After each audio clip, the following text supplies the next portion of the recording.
আসসালামাইকুম ভাই, সবাই কেমন আছেন? ভালো আছেন? আজকে 3 মাস ধরে এই লোকটা রোগে আক্রান্ত।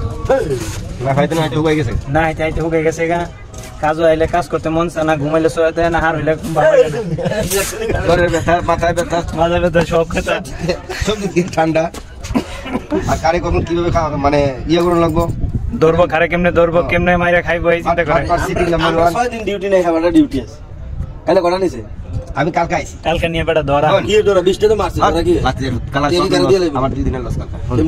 আরে কইছে কেষ্টটা নিছে, একটা অর্ডার আছে স্পেশাল একটা অর্ডারটা নিবি কি দেখ তুই জন রিকোয়েস্ট করছ যা এটা কোন জায়গার অর্ডার দে আমি লই যাব বারনা যে কোনা তো আমি দিয়ে অর্ডার মারছে এতে ভিতরে গিয়া কার্টন করে লইছি কার্টন করে আইনা কর সব কেসে একটা সিটা দিছি, একটা জাও দিছি, একটা আসকর দিছি, একটা রফা দিছি, 2টা আলি দিছি, একটা ইসাটাও দিছি। চুরা বারান করে লিছে। কটা পারছেন 10টা 11টা পাটটারি করে তো একটা সিস্টেম আছে। কটা দিছি বড় হইছে তুই কোন না আমি তো বলি খুশি